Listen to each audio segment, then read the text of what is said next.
Good afternoon and welcome. I'm Susan Verdicchio, a member of the steering committee of the League of Women Voters of Winchester. It's very nice of you to all come out this beautiful afternoon for our Town Government 101. We all know that it begins with voters, and that's all of us. First, I'd like to recognize Jason Lewis is here. Thank you, Jason, for coming out. And thank you to all the other town officers who are volunteering for this. We appreciate it. The League is a grassroots, nonpartisan citizen organization that encourages the informed, active participation by citizens in their government. And we work particularly hard to increase the understanding that voters have of their civic responsibilities and of public policy. The goal of today is a better understanding of how our town government works. We have a town meeting, it meets twice a year, we have annual elections. Our town runs because people participate in town government. They participate by voting, participate by being on committees, and the plan this afternoon is to give people just a 30,000-foot view of how all those committees and pieces fit together. So representing the Board of Selectmen, we have Roger Berman. Thank you, Roger. The school committee, we have Chris Linsky. There you are. And Doug Martin. Thank you, Doug. You're filling in. I didn't know one told me, but I drove by your house on the way. Yeah. School committee, we have Sarah Swiger and Chris Linsky. Finance committee, Patty Cooley, who's the chair, and Michelle Pryor. Representing the planning board, Lance Grenzebach and Betsy Kreger. And capital planning, we have Helen Filiu and David Carlson. Thank you, guys. And last but not least, town meeting, we have town moderator, John Sullivan, and town meeting member, Robin Wortman. And then for the town manager's office, by the windows, we have our acting town manager, Mary Ellen Ladden. And lots of handouts. So the way this is going to work in a moment, I'll ask you to gather in front of a table that you want to start with. It doesn't matter where you start. And that at each station, there'll be a time for a few introductory comments and an explanation of what that town committee does. And then you'll have time to ask questions and find out what you want to know. And then in about 12 to 14 minutes, we're gonna ring a bell. And then we would ask everybody to move to the next table to their right. So by the end of the afternoon, you'll have a chance to circulate and go around and learn about all these different committees.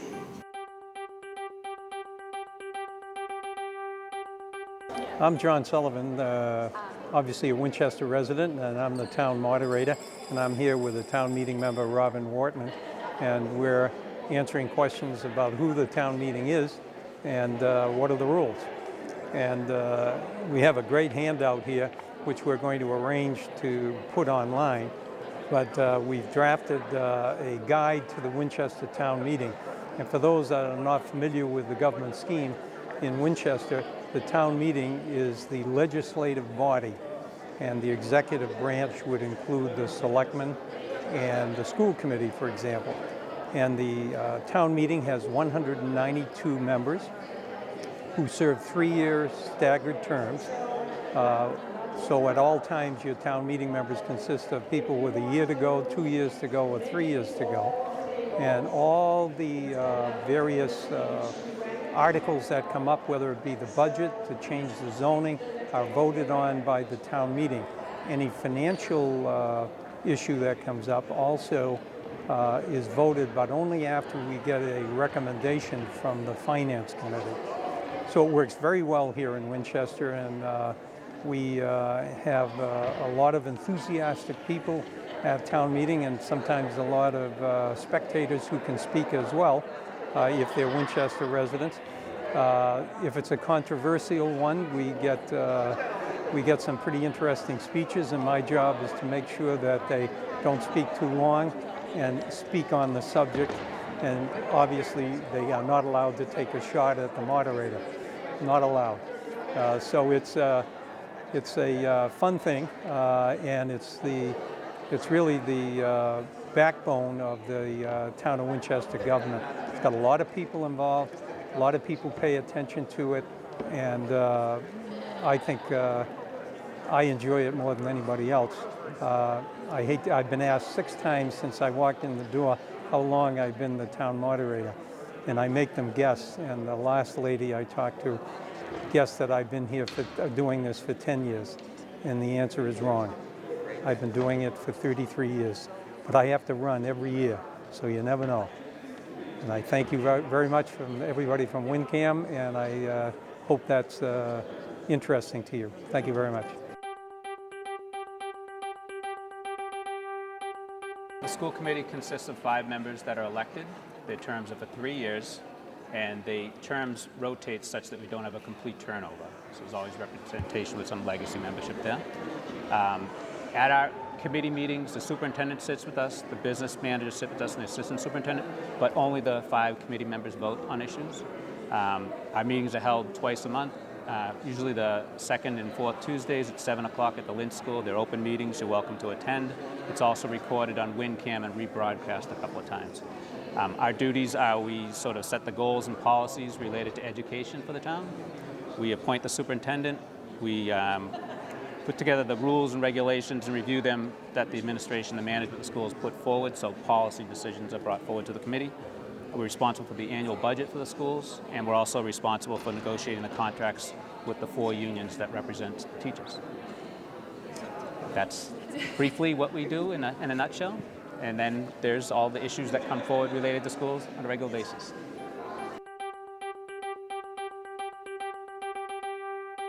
The town manager works under the authority of the town charter, under the policy of the Board of Selectmen. So there's the executive branch of the government, and then there's the elected branch. And what you're seeing here today is kind of a blend between both. And so town management is the chief executive officer of the community, as it stipulates in your charter. So whenever there's a doubt, and in the year and a half that I've been here, anytime I've ever had a hesitation on where's the authority lie, you go right to the charter, and you can read it, and it'll tell you exactly what you need to do and what your boundaries are. And as a town clerk, this type of delineation and the rules and the regulations, it's very much what I do as a town clerk and how I guide the different volunteer groups in the community. So that was something that was really important to me, to make sure that I sort of knew exactly what my role was, so that there wasn't sort of a blending of authority. That's just how I approached this last year and a half. But the charter lists all of the duties of the town manager. The most important piece is the fiscal budget, as you mentioned. And ultimately, right now, for example, we're putting together the FY13 budget. So what we do is, as managers, we request all the departments to give us their budget. Now, I've asked them for a level service budget because I know right now, based on last year's failed override, that we have about a $2 million deficit.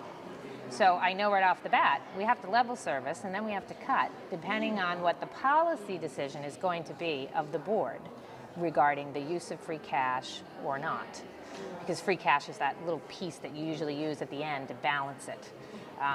And in a community like Winchester, because we don't have a lot of commercial growth, we can't anticipate high revenues.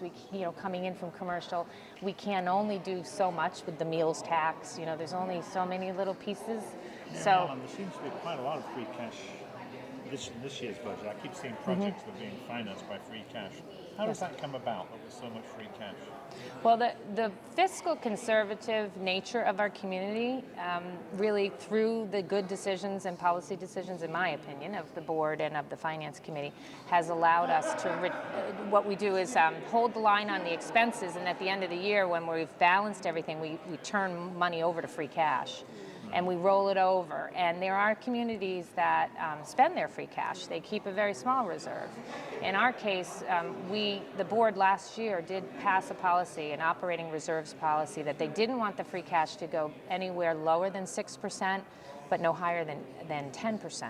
So that's kind of their policy of the community as they feel it should be. And then what we do is we kind of balance that and say, well, you know, this project might be really, really important and a particular department's come in over budget. And then we, as managers, evaluate, well, is that something that we feel we want to fight the fight on? And if we decide yes, and we put that forward, and if we need to take some money out of the free cash, then that may be our recommendation. So once we get that budget together, February 15th, we present it to the Finance Committee. And the Finance Committee's role is delineated in our town code of bylaw. And actually, all the committees that are here today are listed in the code, and that's what makes representative town meeting, town management function work, because a town this size, you are almost too small to be able to hire a full staff of professional people to do the work, but you're almost too big to have pure volunteers. So you have to know how to do the interaction and the communication between the volunteers and management. So I think this town's very lucky with its volunteers. I think Oh, it's pretty good. tremendously. You know, we couldn't do what we do. For example, capital planning is a perfect example. It's a standing committee by the charter, and as town manager, I have to put a capital planning budget together in the budget every year. But it's so complicated, and it has every facet of facilities on the school and on the town side.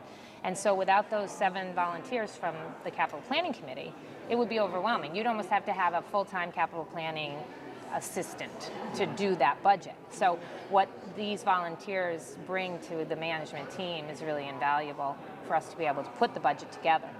And so that's one piece of our function in the Code of Bylaw. We have also the Personnel Board. And the Personnel Board is going to become more and more important. As you pay attention to our town meetings, you're going to realize that talk is really healthcare and wages. How is a community where the revenues are almost flat, we don't have commercial industry to the extent that we can raise the revenue, and we've got a demand of a growing school system. So how are you going to balance these issues? And so the Personnel Board is going to be one, I think, that you're going to see be reinvigorated. People are going to probably start to begin to see some action where they're going to play a role in guiding the new manager in all of the decisions that are going to help us to be able to sustain health care and the wages that the employees, you know, obviously Is are. the school has the biggest town employee? Yes, the count is totally, I think with the retirees, we have just about 1,000, maybe 1,100 employees, active and retired. There's about 750 active employees, and close to 400 of those are in the school department.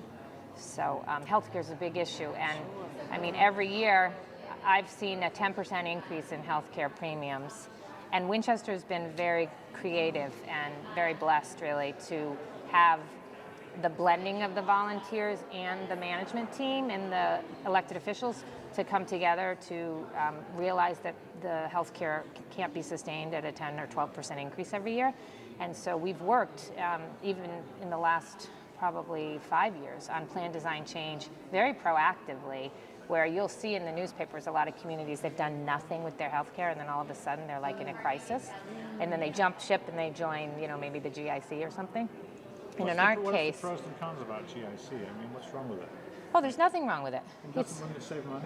It does. But it depends on how your viewpoint. I mean, in my experience, from what I've learned in the last year and a half, Winchester's actually ahead of the curve on the ability to cost save than the GIC, because we've done so much plan design change with the cooperation of the union.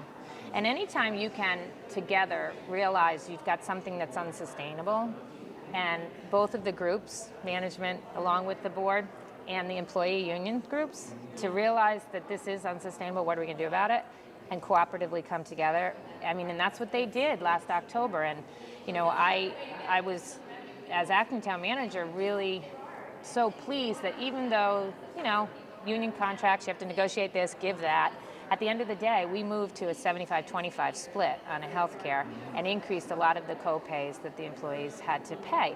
So that was great work for the taxpayer.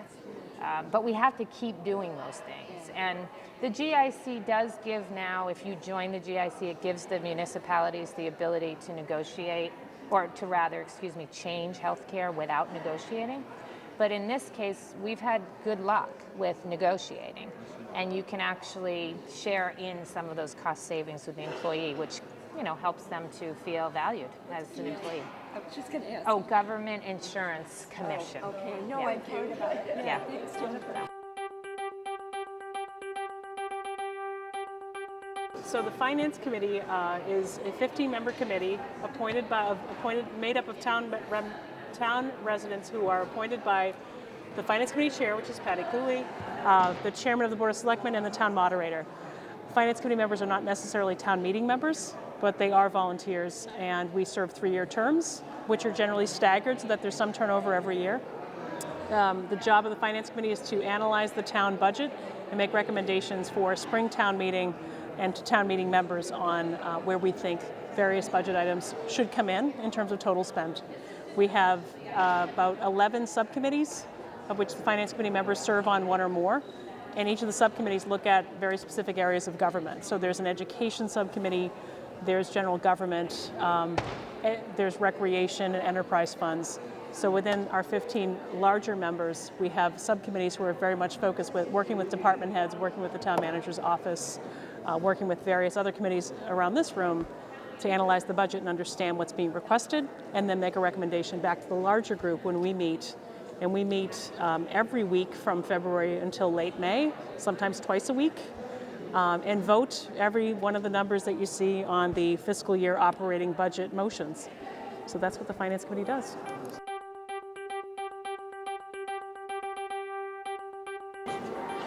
The Board of Selectmen is a board of 5 individuals, each elected to a 3-year term. And we work with the town manager as the chief executive officer of the town on policy issues that are presented to us. We opine on different matters. We will bring up issues that we believe are of import to the town. We're also the street commissioners. We are the cemetery commissioners. Licensing authority? The licensing authority for the town. We set rates, fees and rates for various things, from the transfer station fee to the fee for a birth certificate as well as a death certificate. The direct hires of the Board of Selectmen are the town manager, the comptroller, and the town council. The rest of the appointments that are made are generally suggested to us by the town manager. And the only role of the selectmen in those is to consult and veto if they choose.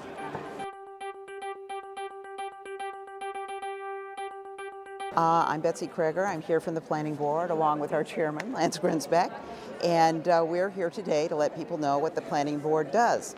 Well, we deal primarily with land use for the most part, as well as master planning. We deal under the state statute, which allows us to really, we actually have a pretty broad mandate, really dealing, as I said, with land use planning, and what that really translates to on the ground is what can be built where in terms of use, what the setbacks need to be. We're dealing with heights. We are dealing with all of those issues as we go along. We just finished, we're working right now on the master plan phase 2, having finished phase 1 last year.